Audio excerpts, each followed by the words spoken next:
Hi, Bonnie. Hi there. How's it going? It's going fine. How are you? I'm good. I'm good. Just waking up. Okay. I'm sure. You got up very, very early this morning, didn't you? Yeah. Where are you? I'm in Toronto. Oh, you're in Toronto. Okay, So, yeah, you're a couple hours ahead then. I am. Had I'm a some fellow coffee. Canadian, though. Yeah, so, well, you I'm took glad one. to talk to you. Yeah, and you took one for the team, so I appreciate that. Anytime. Shawn, this is so fantastic, and I have to tell you that when I found out that this was being shot in Montreal, no less, but, how exciting. I mean, I'm such a huge X-Men fan, but to have everybody pretty much reunited to be in this movie, I mean, I can't even imagine what it was like for you to find out when Bryan Singer said this was going to happen. How did you feel? I was blown away. After we made the first 3 X-Men films, and then sort of the most recent one was Wolverine. But before that, it was First Class, X-Men First Class, which obviously went back in time, and we found the X-Men as younger versions of the film version. So I wasn't even sure if I was going to get to come back to play this character again. I always knew that there was a possibility, but when I heard the words and the rumors, Days of Future Past, I was an X-Men fan, so I knew what that meant, which was time travel. Right. I was beyond excited, and then I held my breath to wait and see if my character was going to be involved. But it's always a gift. I've been playing this character for 14 years now. This is my 4th film, and that's a unique opportunity as an actor to come back to this character over years and years after they've passed, and you get to grow up, you get to mature, and you get to bring something different to the character. So it's always fun, and I was very happy to be Iceman one more time. Yeah, I was going to ask you that because, yes, you have that comfort zone of the 14 years, but yet you still want him to evolve, you know? So, so how did you personally try to make him change? I know I see a little scruff on his face, got the beard going on, the snazzy costume now. Yeah. Well, I could take credit for growing a beard, but I can't take credit for the costume. I didn't have anything to do with that, but I love what Louise, our costume director, did this time. I thought that there was a nice evolution, and there's sort of more of a guerrilla style aspect to these costumes.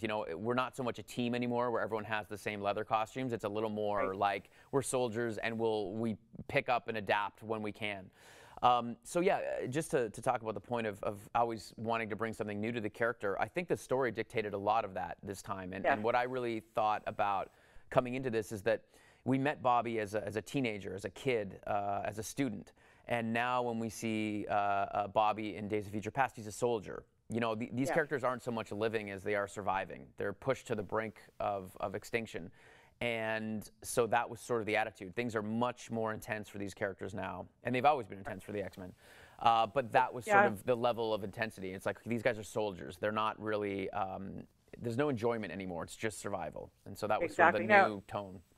I have to ask you, I mean, does it still blow you away after you've shot this stuff and you're doing most of it in front of, a green screen or whatever, but then when you see the final product, are you still kind of blown away by what it looks like? Always. It's movie magic. For me, I love being on set with everybody and shooting these films and playing these characters. The action stuff can be tedious sometimes. You can spend weeks and weeks and weeks shooting something that's only going to be on screen for about a minute.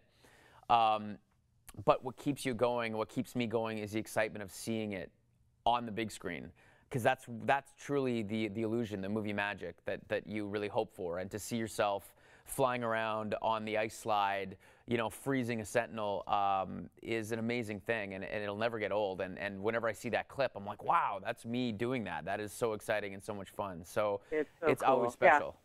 Yeah, it's very cool. No pun intended, of course. No, of course not. Okay, so what's the most useful thing that you've learned over the years with these co-stars that's helped you work with them now? The most useful thing, I don't know. I guess patience. I don't know. I mean, you get to see these amazing actors. We shoot these scenes over days and days and days, and so to see someone like Hugh Jackman or Patrick Stewart or Ian McKellen, who have like giant monologues in films like this, and for them to have the skill to say this monologue the 100th time with the same conviction they did the first time is always a gift. So, I mean, I guess patience in a lot of ways with films like this. You need to sort of like hold on to that spontaneity, and these guys are masters at that.